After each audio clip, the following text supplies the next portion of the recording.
Dhanni yatawa ngangkane ya dukulil wakti man sholat biduni dalika lam tasya ibadatu maka utai sapa wong iku salat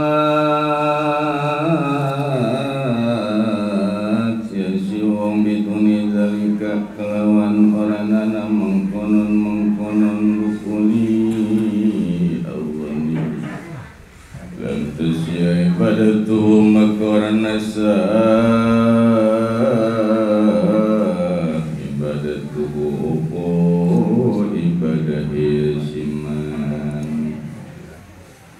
yang waqat fil waqti lan senajan tuniba ya salat fil waqti in dalam waktune wa khamisha santuati lan utawi kang kaping liman ya samania satul aurati iku nutupi aurat bima yamna'u lan barang kang nyegah ya ma indro kalaunil basyarati ingmu kuli ingmu warnaning kuli walau kana khalian fi zulmatin lan senajan ana ya si wong iku kang sinepen fi zulmatin dalam pepeten fa in taraka mal qurratan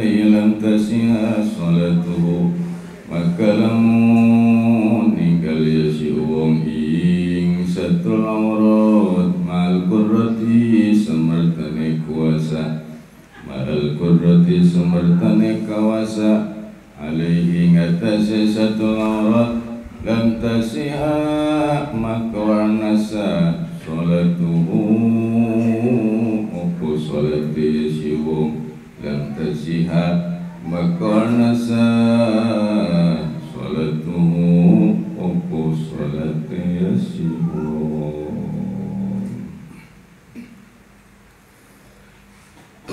Para bapak ibu jamaah pengajian rahimakumullah, alhamdulillah sama-sama kita panjatkan puja serta puji syukur kehadirat Allah Subhanahu wa taala.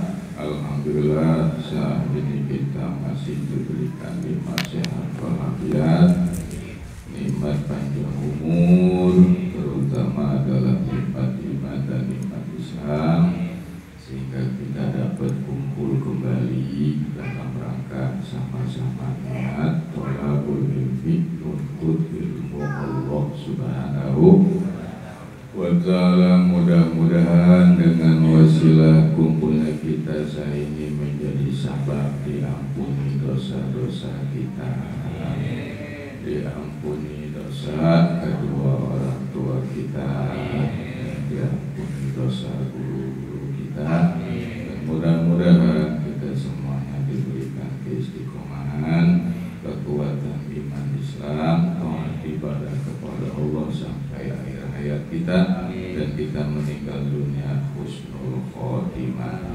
Amin ya rabbal alamin. Sebelum kita lanjut ke pembahasan pengajian kita kirim hadiah terlebih dahulu kepada ahli kubur kaum muslimin muslimat mukminin mukminat dimanapun berada, terkhususnya khusus untuk kedua orang tua kita, ibu bapak kita, juga khusus untuk guru-guru kita, dan juga khusus untuk ahli kubur, saudara kita, tetangga kita, dan khususnya ahli kubur yang ada di kampung berada. Berkati umil Quran Al-Fatihah. Bismillahirrahmanirrahim.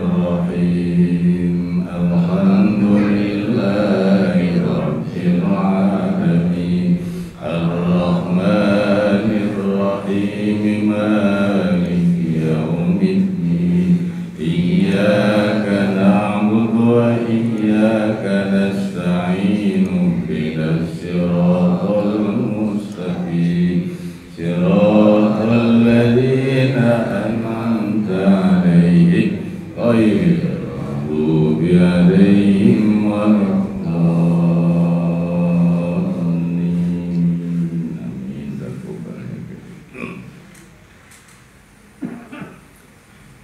melanjutkan pembahasan pengajian kita sampai pada pembahasan syarat-syarat sah sholat, yang mana jumlah syarat sah sholat semuanya samaniyatun, ada 8. At-tamizu pertama, tamiz pinter, dimana sudah pinter walaupun belum balik melaksanakan sholat, pinter, niatnya bisa, doa iftitahnya bisa, fatihah bisa, sampai doa tahiyat akhir pun bisa, maka sholatnya sah. Yang kedua adalah ma'rifatu fardiyatiha, mengetahui akan sifat kefarduan sholat, yakni bisa membedakan mana sholat fardu, mana sholat sunnah, dimana bisa mengetahui sholat yang fardu yakni seperti 5 waktu, eta berarti sah sholatnya. Yang ketiga adalah bisa membedakan mana rukun sholat, mana sunnah sholat. Jadi di mana ada orang sholat bisa membedakan mana rukun, mana yang sunnah, maka sholatnya sah. Nah, 3. Sekarang melanjutkan pembahasan syarat sah sholat yang keempat. Warabiuha ma'rifatu dukhulil waqti yakinan awlanan. Yang keempatnya syarat sah sholat adalah mengetahui masuknya waktu, yakni sah sholat di mana sudah tahu waktu yang dilaksanakan tersebut sudah masuk. Awas tak? Zaid sholat, kemudian dalam melaksanakan sholat Zaid mah karena baru belajar sholat, malum masih mudanya begajul, Zaid mah masih kecilnya suka ngebulet-buletin lempung, kemudian dibikin kotak-kotak, kemudian dijemur, ditempelin gambar. Ada gambar apel Solo, nah ada. Jahit mah masih kecil kan. Pas udah remaja jadi bandar koprok. Jadi seluruh tukang koprok beli alat koproknya ke Jahit. Tuh, kayak parahnya. Mantap. Terus sampai dewasa jadi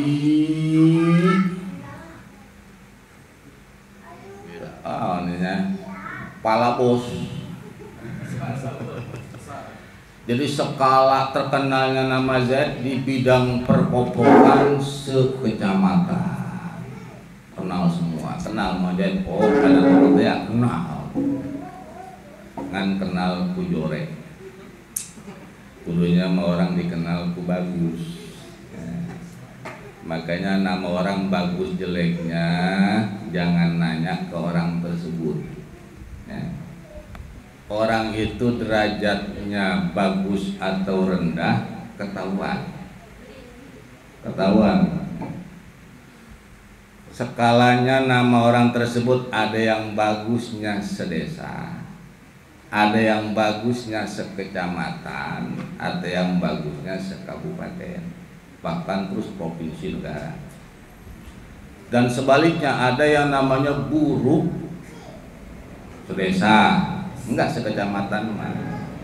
Terus ada yang buruknya sekecamatan, ada yang sekabupaten, ada yang seprovinsi, ada yang senegara. Nah tinggal tanya Jaid, misalnya orang Rawarengas, nah, bagus atau jeleknya Jaid jangan nanya ke bininya Jaid, jangan nanya ke anaknya Jaid. Nah, tanya, andai kata Jaid mah orang Rawarengas sebelah timur ujung, tanyanya ke orang Rawarengas barat sebelah ujung. Datang ke sana, Bang, ya kenal sama Jaid.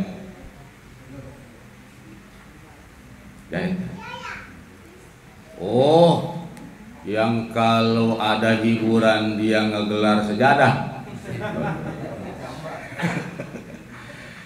Eta berarti Jaid terkenal buruknya. Atau tanya, kenal Jaid? Oh, Jaid yang tukang judi teh. Oh, atuh siapa yang nggak kenal ke Jaid? Sedesa nyahoeun. Tah berarti namanya sedesa buruk. Eta nyaho ngomong Sunda beda. Taunya orang sedesa, Jaid tukang bandar koprok, tuh taunya jadi siksa. Taunya doang jadi siksa. Naudzubillah ini jadi siksa eta. Taunya doang. Sebab eta jadi saksi.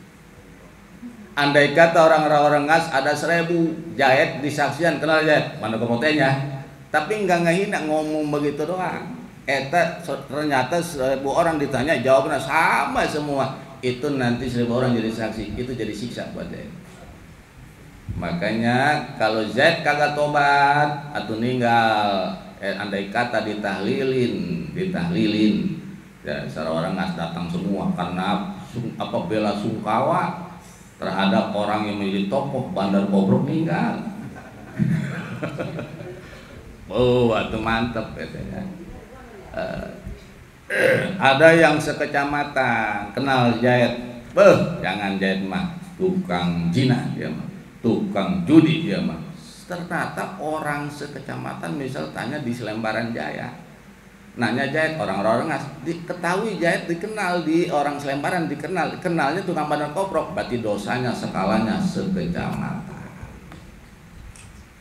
Allah, kalau sekecamatan, kalau sekabupaten, paten ternyata di Balaraja sono, di dekat Al Amjad, apa namanya Masjid Agung Al Amjad sono.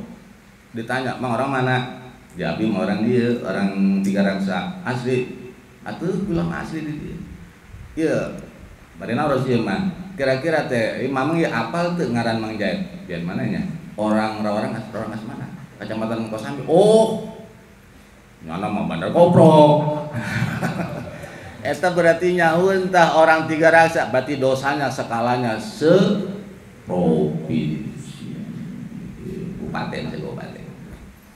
Allah ta. Eta berarti nanti derajatnya hinaannya seprovinsi. Rendahnya nanti segitu. Tapi sebaliknya, ketika seorang namanya bagus sedesa berarti orang tersebut jadi wali. Kalau skalanya dia sebagusnya sekecamatan jadi wali. Kalau bagusnya sekabupaten jadi wali. Terus ketika tanya kenal Mang Jaid, Jaid mana? Jaid eta orang Rengas, masyaallah si Jaid mah orangnya kalem, bagusnya nama. Terus jelmana kieu teu pernah punta penta ke pemerintahnya nama. Teu pernah sugak sogok teu pernah nyumpain ka batur. Terus nyana mengadoakeun bae ka batur. Saha bae kadang ada orang enggak punya duit datang ke dia dikasih tanpa ngutangin, tanpa minjemin, dibere. Kadang ada yang lewat enggak minta ke dia ditawari. Eta jaet. Terus ibadahnya, ibadahnya jangan ditanya jahit mah, pokoknya jahit mah jujur bagus, pokoknya jahit mah ngare cacat sedesa, berarti teh jahit jadi wali di desa. Kalau kecamatan bagus ngare cacat ini mas, ngare cacat sedikit pun ada guru, berarti teh bagus ngabagusin selamatan, berarti teh jadi wali. Indallah. Terus tinggal tuh makin bagus eta jadi ganjaran terus ngalir. Sebab ketika ada orang ngobrol kena nggak menjadi mah bagus eta jadi doa. Kena nggak menjadi mah bagus jadi doa terus baik jadi doa.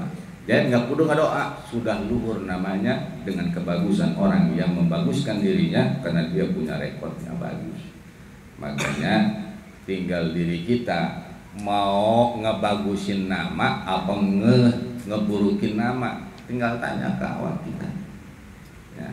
Yang parah adalah kalau presiden jelek. Kenal gak sama presiden itu apa namanya, komedi, presiden komedi. Jangan lagi-lagi nemu presiden kayak begitu. Ini saya rakyat dah kebolangsak melarat bantat saya. Kalau sekiranya saya boleh ngedoa sambil ledek itu mendingan tuh presiden komedi. Tanya lagi kabupaten Ono, gimana? Beneran saya emang, ternyata se-Indonesia misalnya itu mah kagak ada yang demen. Ternyata nggak demennya bukan karena orangnya jelek, tapi akhlaknya buruk, kemudian kinerjanya buruk, dan adanya jolim ke rakyat. Rakyat nggak seneng, itu dosa seluruh Indonesia implek kenyana gawe. Nah, ninggal nggak kudu ditimbang lagi amalnya, udah gitu mah. Ditimbang lagi udah langsung diceblusin ke neraka kalau kagak tobat. Makanya kita malah ayo pelan-pelan tobat rapi-rapiin. Apalagi kita bicaranya tadi hari kemerdekaan bangsa kita, bangsa itu Indonesia semua merayakan 17 Agustus 1445 yang lalu, diulang kembali 77 tahun kemudian, yang mana cara merayakannya berbeda.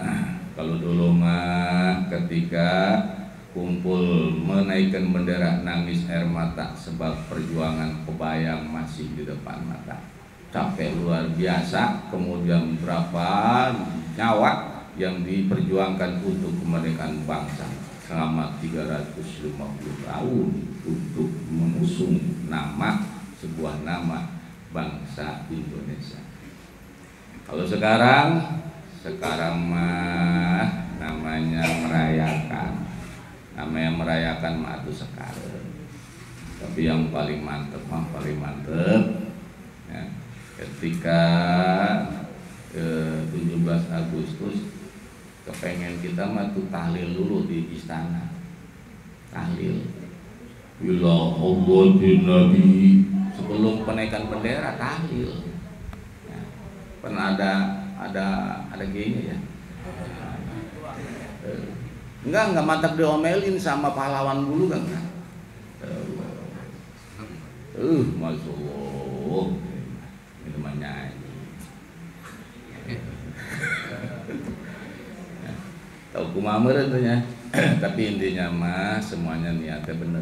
Niatnya adalah mengenang para pahlawan kemerdekaan, dan kita isi dengan apa kita ngisi kemerdekaan. Ya ini diantaranya kita ngisi kemerdekaan, diantaranya adalah dengan menjaga silaturahmi antar saudara, antar tetangga, terus antar desa, antar kecamatan, antar wilayah. Kita dijaga silaturahmi sudah bentuk mengisi kemerdekaan Indonesia.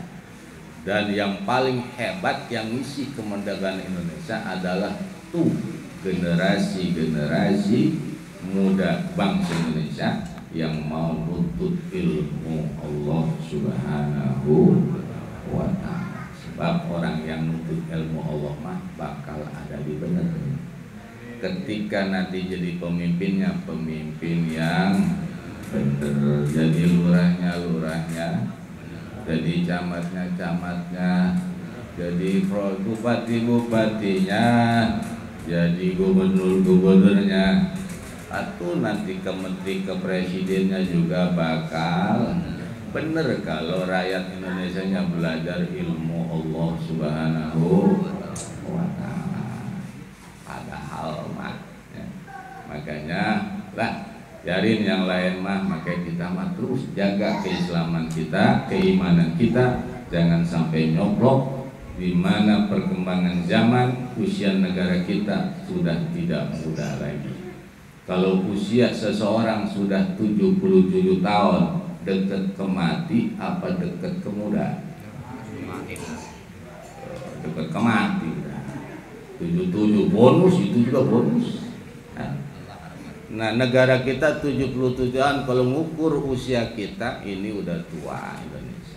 Makanya wajar yang namanya rumah udah tua mah di pelafon nggak cakep.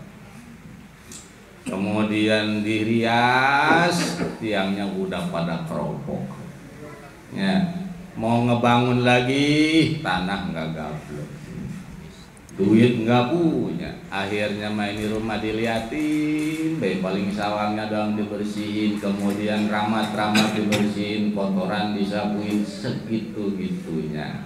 Ini bangsa kita, ketika banyak yang demo lah, ibarat rumah tua banyak sampah, sapuan baik, udah mau ngegempur nggak kabel duit, ya, bikin rumah baru.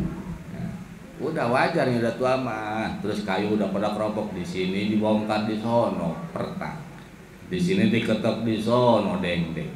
Terus genteng mau dibongkar satu, diinjek rapusan udah pada pecah. Kemudian kasok udah pada pukes. Udah itu bukan satu urusan ruk-ruk. Makanya di Indonesia mah andai kata dicabut tentang satu kebijakan ketentuan yang dulu telah ditanamkan oleh Bapak kemerdekaan Bung Karno, berikut para wali-wali, para ulama-ulama, dirobah, nggak perlu banyak, satu Pancasila aja, satu, kalau nggak rubuh, bab eta adalah pondasinya. Makanya mau dirobah, Allah alamnya, Allah alam. Sekarang masih ada, cuma udah nggak dipakai pondasinya. Udah nggak dipakai, makanya gentengnya pada deng-deng. Lah, maka kita doa ke Allah, mudah-mudahan para pejuang-pejuang negara kita agar Indonesia dari dulu sampai proklamirkan tentang kemerdekaan Indonesia 77 tahun yang lalu oleh Bung Karno dan Bung Hatta dan seluruh rakyat Indonesia, dan yang menjadi korban-korban hasil perjuangan jihad fisabilillah untuk mengagungkan agama Allah dan juga untuk menjaga satu negara kesatuan. Mudah-mudahan seluruh perjuangan mereka diterima oleh Allah Subhanahu wa ta'ala sebagai amal ibadah dan diberi ganjaran berlipat ganda di sisi Allah, dan segala dosanya diampuni oleh Allah Subhanahu wa ta'ala. Dan kita semuanya sebagai rakyat Indonesia, sebagai penerus bangsa, generasi penerus untuk memajukan negara kita, khususnya kita semuanya, kemudian para pemerintah kita dari atas sampai bawah, mudah-mudahan diberikan hati yang lapang, hati yang penuh dengan rahmat, dan bisa membawa bangsa Indonesia menjadi negara baldatul thayyibatun wa rabbul ghafur. Al-Fatihah. Bismillahirrahmanirrahim. Alhamdulillahirabbil alamin. Arrahmanirrahim. Maliki yaumiddin. Iyyaka na'budu wa iyyaka nasta'in. Ihdinas siratal mustaqim. Shiratal ladzina an'amta 'alaihim ghairil maghdubi 'alaihim waladdallin. Jadi Zaid melaksanakan sholat Johor, kemudian melaksanakan Johornya ternyata di jam 11:30. 12 beres bari gagah jalan pulang dari musola Zaid. Di pertengahan jalan ketemu Umar. Kata Zaid, "Umar, mau mana?" "Ke musola." "Doh, musola tadi sepi, kagak ada yang ajan Johor." Kata Umar, "Ya, ada yang ajan Johor." "Ya emang belum masuk Johor." Itu udah," kata Zaid. "Udah dari mana?" "Belum, baru jam 11:30. Patokannya di mana udah siang Johor. Atau jam 8 berapa siang ya kata Umar teh. Walau jam 8 pagi, jam 9 pagi, jam 11 pagi, tengah 12 mah siang. Tah, berarti Johor eta. Oh begitu, iya.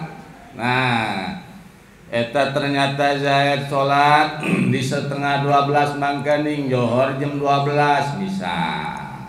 Nah, bagaimana Zaid sholatnya? Ternyata tidak mengetahui waktu. Hukumnya bagaimana? Awas. Syarat ketiga, syarat keempat, syarat sah sholat adalah ma'rifatu dukhulil waqti, kudu mengetahui sudah masuk waktu. Zaid sholat belum masuk waktu, kumaha sholatnya? Sah atau tidak? Tidak sah, karena belum masuk waktu. Berarti Zaid kudu tahu waktu masuk waktu, wajib tahu. Tahunya caranya bagaimana? Tahunya binafsihi, dengan dirinya sendiri.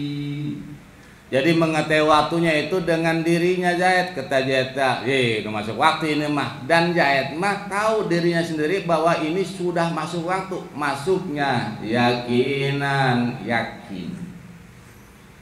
Nggak kudu nanya lagi Zaid mah. Kata Zaid, lah sholat Johor. Ditanya oleh Umar, emang udah masuk waktu? Yakin gua mah udah masuk waktu doh. Dari mana? Bicara yakin mah eta menjadi kekuatan patokan bicara mengetahui waktu sholat. Dan sah sholat kalau mengetahui waktunya dengan cara yakin. Mana yakinnya diantaranya? Yakin mah di sini adalah dengan cara mengetahui ada bayangan telah ngegeser. Nah, nanti di depan. Waktu Johor mah di mana bayangan sudah condong ke timur, ke kulon, ke wetan. Benda ditancap, bayangan sudah lewat bendanya, condongnya ke wetan. Dari benda itu udah ada bayangannya, ke wetan condongnya.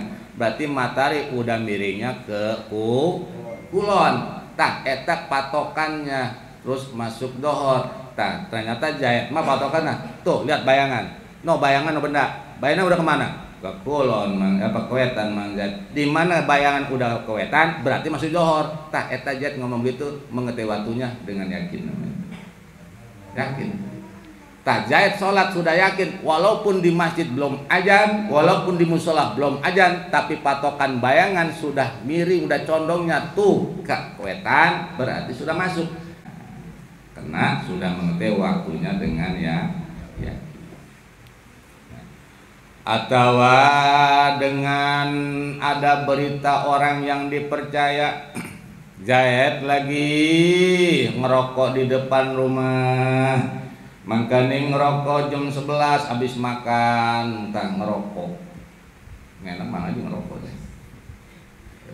Karena saya pengen ngerokok ini kalau ngaji.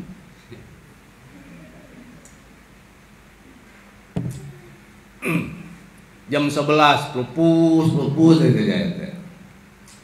Lewat Umar ya. Umar. Zaid ngapain? Ngopi biasa. Ngopi sini ya. Mau kemana? Mau ke masjid. Emang Johor jam berapa? Sedangkan ini si Umar mah mondok.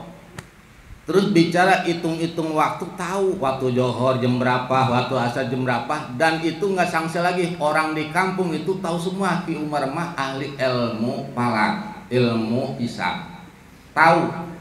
Nah kemudian nanya Zaid, emang Johor jam berapa Mang Umar? Johor mantar jam 12. Tak. Ari si Zaid mah nggak tahu sebenarnya Johor mah kapan masuknya. Ngan ada berita orang yang mana orang tersebut dipercaya keilmuannya. ahli palak, ahli hisab, bahwa menginformasikan bahwa johor jam 12. Pas ngelihat jam 12, Jahit pas masuk rumah, jam 12 ini mah sholat johor Jahit, dan tahunya johor jam 12 dari si umat orang yang sudah diketahui keilmuannya. Sah enggak sholatnya Jahit? Sah. Karena mengetahui masuknya waktu, walaupun itu dengan hasil berita orang yang mana orang tersebut sudah diyakini keilmuannya, maka sholatnya Jahit sah. Sah. Sah. Kayak kita puasa. Kayak puasa kan kita nggak bisa ngitung hisab, ya. Ru'yah kan kagak bisa kita, ru'yah kagak, nggak punya alat yang ngaru'yah, ngehisab kagak, ngitungnya puyeng. Nah, ternyata kita datang ke seorang ulama itu ahli hisab, ahli palak, ngitung. Kemudian ulama tersebut memberitahukan bahwa tanggal 1 Ramadan hari Minggu. Terus ini nih Jahit percaya ke omongan ulama tersebut, bahwa ulama itu nggak bohong, hasil ilmu itu mah tanggal 1-nya hari Minggu. Terus yakin dipakai eta puasanya hari Minggu, si Jahit sah puasanya. Karena mengetahui sudah puasanya sudah masuk waktu. Walaupun dia nggak tahu masuk waktunya, itu dari tahunya itu dari seorang yang ahli ilmu, itu tetap sah. Sah. Jadi penting mah ibadah kita ada di yakinnya bisa dengan kita punya ilmu ngaji, ya, ngaji mas johor di mana geser benda bayangan benda itu sudah condong dari lebih panjang dari bendanya, sudah condongnya ke wetan, eta johor. Nanti bayangan lebih panjang daripada bendanya ke wetan, berarti masuk asar. Terus eta kan hasil ngaji, yakin binafsi melaksanakan sholat dengan ilmunya masuk waktunya dengan begitu sah. Atau dengan berita orang tersebut adalah ulama yang ahli ilmu dan diyakini ilmunya adalah benar. Nah itu pun sah. Tuh. Atau dengan baitil ibroh, awas bicara yakin. Jadi syarat sah sholat mengerti masuk waktu sholatnya dengan yakin. Yakinnya diantaranya adalah dengan bibaitil ibroh, dengan rumah jarum, bahasa Arab. Kalau bahasa kitanya mah jem ini ini namanya baitul ibroh kalau bahasa Arabnya mah. Nah ini pakai jem udah disetel johor teng jam 12 tah istiwa tek begitu johor ini tah jam 3 asar. Udah misalnya johor jam 12 jam 3 asar gitu tah ya. Kemudian sholat enggak ngelihat matahari, enggak ngelihat cuaca, pokoknya mah di mana jam 12 sholat johor, patokannya dari jam, dan jam itu sudah hasil boleh nyeting, hasil ilmu juga. Nah itu bagaimana? Tetap sah orang yang sholatnya berpatokan make jam, baik jam beker atau jam dinding atau jam digital sekarang mah, yang penting itu waktu nyetingnya akur ya. Nah, yang nggak sah pakai jam yang ada buluan, nggak sah itu. Pas ngelihat situ sholat nggak sah itu, ngelihat jam itu mah. Paham? Iya, jangan ketawa lah. Nah, tak pakai jam. Nah, itu ketika ada orang melaksanakan sholat dengan mengetahui waktu sholat yakin, atau dengan berita orang yang mana orang tersebut ahli ilmu tentang falak ataupun hisab dalam waktu matahari maupun bulan, dia tahu sehingga tahu waktu sholat dari orang tersebut, kiai tersebut, itu hukumnya sah. Atau yang ketiga, dengan adanya pergeseran matahari, bayangan dari satu benda ngegeser, itu jadi patokan masuk sholat, kita sholat dengan waktu tersebut dengan pergeseran bayangan sah. Atau dengan menggunakan jarum jam, eta pun sah eta. Kita kalau dengan yakin auzonan sah sholat adalah mengerti masuk waktu sholatnya adalah zon dengan sangkaan. Awas, kalau yakin mah tadi udah ada cirinya, satu dengan ilmu, keduanya dengan berita orang yang ahli ilmu, ketiganya adalah melihat bayangan. Atau yang keempatnya adalah melihat jarum jam, itu kan dipastikan yakin. Nah ini mah jarum jam kagak ada, matahari kagak ada, kiai kagak ada. Yang bisa ngitung waktu juga nggak ada yang bisa. Bakal ketemu zaman kayak begitu nanti dia. Dari zaman nanti jam pada muter, cuma nanti Johor jam berapa sih? Tanya, Ustaz ini berapa? Saya mau Ustaz KW, saya mah bisa ngadoa doang, robana hatina. Tolol masyarakat nganggap saya Ustaz. Ya, selamatan saya. Padahal saya mah selamatan nggak boleh nutur, eta hador. Terus eta, ya mending Ustaz separoh ke. Nah disuruh ngitung hisab kagak begu. Waduh, angkat tangan saya. Pen Pak Ustadz yang menjadi guru kami, yang bakal kami gugu, kami tiru. Nah, kami ini kegeblek semua ini. Ternyata Pak Ustadz kagak bisa. Atau bagaimana kami ini? Kalau Pak Ustadz geblek mah, justru saya gak sholat bingung. Masuk jam berapanya. Udah, etap zaman bakal datang zaman begitu nanti di akhir zaman. Geblek semua. Sehingga sholat sebisa-bisa. Sholat, udah sholat, udah masuk tahu. Lu udah sholat, udah sih, gua ragu nggak tahu. Itu nggak ada yang ada di yakin ibadah nanti dia. Kenapa bodoh semua? Nanya ke kiainya kagak ada. Aduh, dulu ada kiai kita di kampung kita dulu ada kiai, kenapa kita nggak ngaji? Lu tolol, lu yang tolol, lu main tolol-tololan. Sekarang nih nggak ada gede-gede dulu. Anak lu dulu mana kagak? Lu sih anak kita dulu kalau ponokin mungkin, masya Allah nih kita bakal ada penerang ini. Tuh bakal ngomong begitu nanti. Begitu nanti begitu. Gak kudu nanti kalimat. Sekarang udah banyak yang begitu. Allah, udah banyak tuh nyesel kadukung eta. Nah, jadi dengan zon sangkaan, mana dengan sangkaan? Nah, tidak bisa dengan yakin, berarti dengan sangkaan zon. Mana di antara zon mah sangkaan? Contoh zon mah seperti ini tadi, mendung, matahari nggak ada, kan susah ngambil patokan Johor. Kan Johor mah kudu ngeliat bayangan dari suatu benda, ternyata enggak ada. Kemudian ini juga jam kagak bawa. Waduh, jam berapa ini? Matahari kagak ada lagi ini. Ya Allah, mangkaning kita mau wajib sholat. Ini jahit beragama Islam. Kata jahit mah dikira-kira, kata jahit lah. Udah kali perasaan saya di sini ini udah dari tadi mah pagi tak adem sejuk, ini udah mulai panas hawa nih. Biasanya kalau udah panas mah hawa berarti udah siang. Di Malaysia berarti udah Johor. Lah, udah dengan ijtihad, dengan adanya mendung yang menghalangi, tidak ada jam, tidak ada yang beritahu masuknya waktu, azan pun nggak ada yang kedengeran. Kalau azan mendingan ada azan namanya ketahuan masuk waktu. Ini nggak tahu bagaimana. Udah dia mah sholat sholatnya baik dengan cara ijtihad.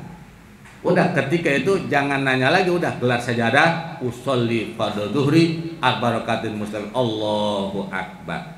Padahal dia sholatnya tidak pakai jam, tidak pakai hasil bayangan, tidak pakai pemberitaan orang atau melalui azan, ataupun dirinya juga tidak ada patokan untuk menentukan masuknya Johor, tapi dia sholat. Itu sholatnya Pak diterima dengan adanya zon. Mana zonnya? Ada hawa misalnya. Ini mah tadi pagi itu adalah malam, kemudian ke sini kurang lebih ini udah hampir 6 jam ini kesininya. Kan udah punya rarasaan kita tadi. Rarasaan itu bisa jadi ijtihad. Bisa jadi ijtihad. Kayak kita di gunung, misalnya di gunung kesasar dari temen nih.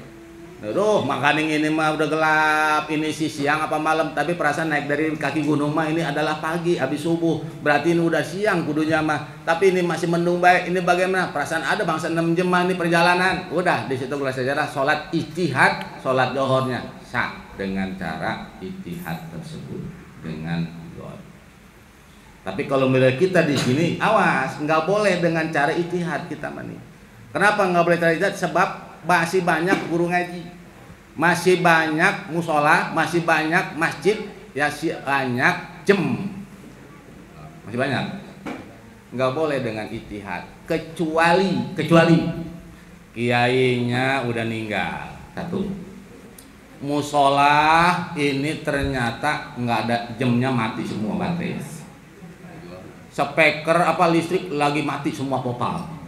Andai kata ini mah, terus langit gelap mendung, kok ada matahari. Nah, patokannya coba kemana? Masuk waktu.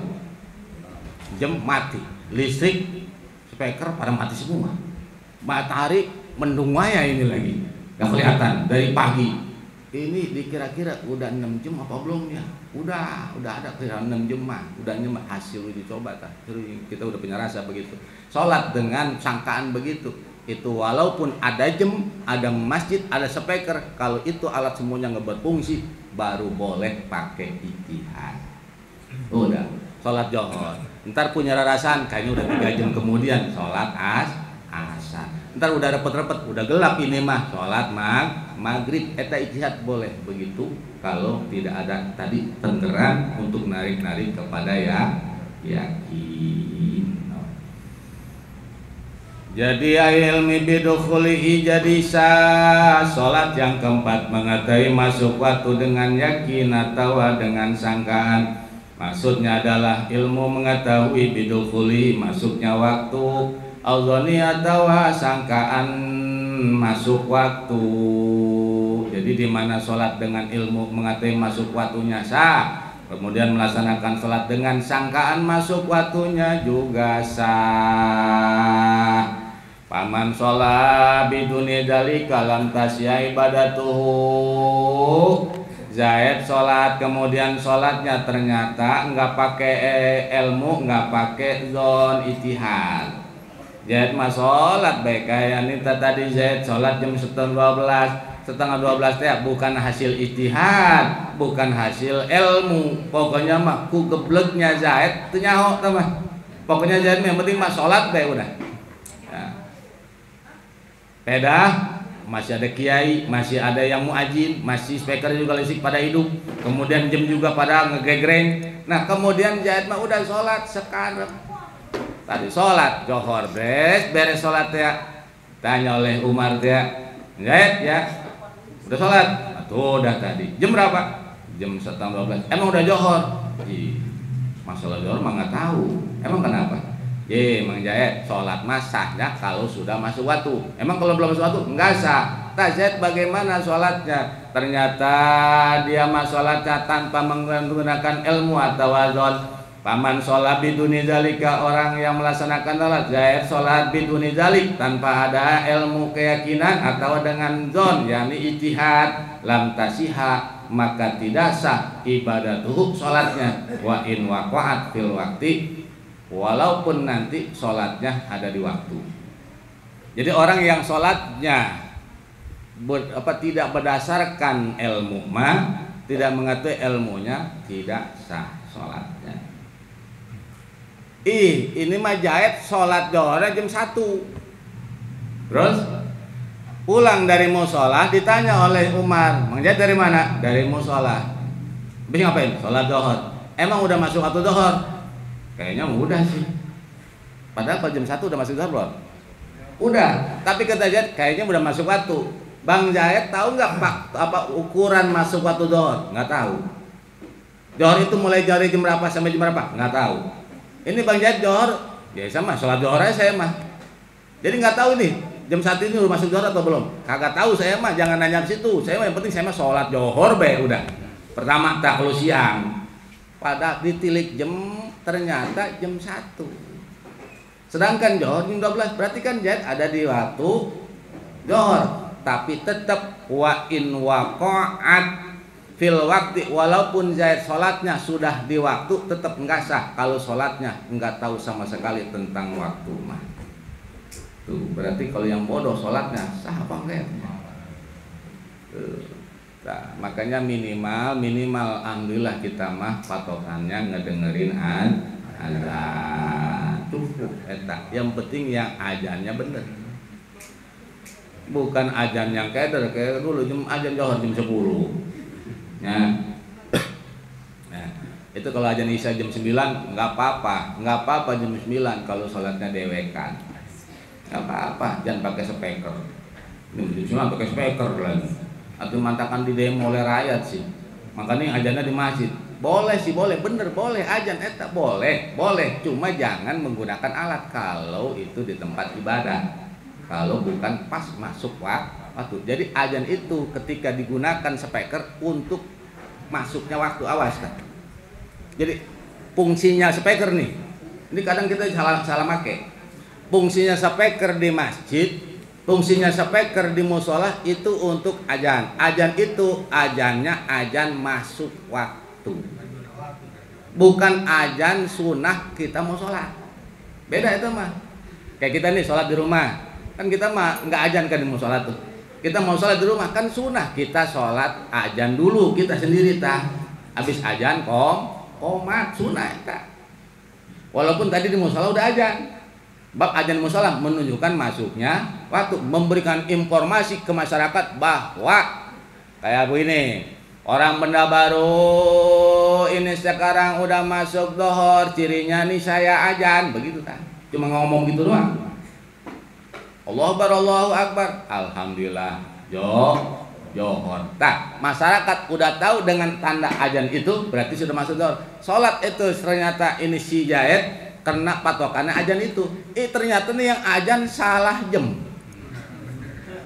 Awas. Ini masih ngebahas marifatul wudu sholat. Ternyata ini yang azan matanya siwer, bangun tidur ternyata matanya sebelah belek masih gede. Yang sebelah mah bener udah keringan, ngelihat jam itu bebayang 11 kayak 12.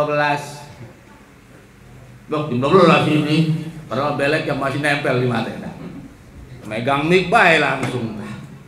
Allahu Akbar. Sedangkan kan yang di luar mah enggak ngelihat jam. Kata yang luar teh, alhamdulillah sudah johor. Awas tak. Ternyata yang di luar mah punya sangkaan. Awas, itu jatuhnya yakin johor pedah karena ada yang memberitahu mana itu azan tersebut. Kemudian sholat. Itu tadi tuh yang yakin tersebut dengan azan tersebut padahal yang azan belum masuk waktu itu sholatnya yang tadi ngedengar azan sah atau tidak. Sejatinya sholat yang ngedengar azan mah sah kalau dia patokannya itu adalah azan, karena benar azan itu ihbar, jadi patokan yakin masuk waktu.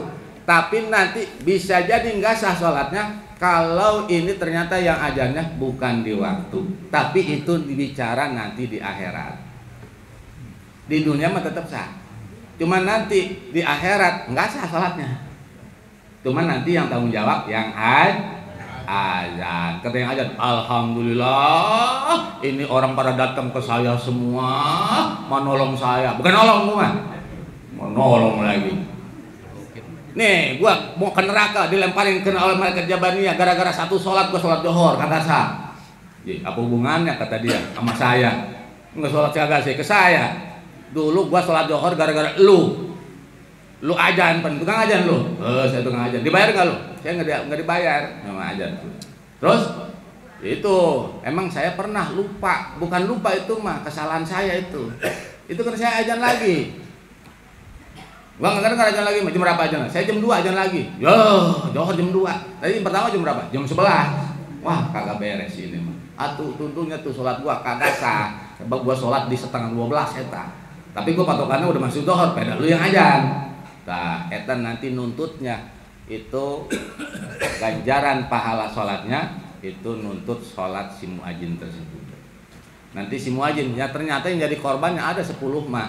Itu nanti yang muadzin tuh johor gua buat lu, tuh johor gua buat lu, tuh johor gua buat lu, tuh johor gua buat. Sedangkan dia sholat johornya yang sah cuma 10 doang.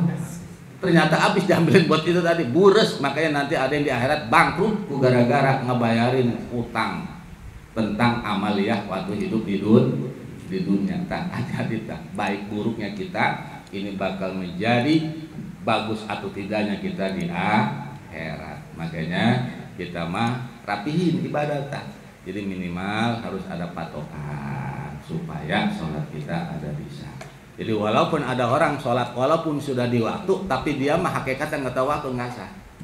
Contoh ada orang misalnya lagi nih, dia mah bangun tidur ini mah. Ibu-ibu pagi-pagi habis masak jam 9 capek tidur teh lilir bangun nggak ngeliat jam lagi cuma matahari kayaknya udah sore ini mah mana gua belum johor lagi terus wudu sholat johor beres sholat johor ngeliat jam pas jam ya jam 2 berarti sholat gua di johor. Awas sholat badal begitu nggak sah tetep. Kenapa nggak sah? Sebab dia sholatnya nggak ngelihat waktu dulu, udah masuk kok keluar. Patokan data sampai segitu. Nah, itu dia jam 2 udah masuk waktu, bener. Tapi dia tahu waktunya setelah sholat. Awas, ada orang yang melaksanakan sholat setelah sholat baru tahu waktunya, itu sholatnya ya tidak sah.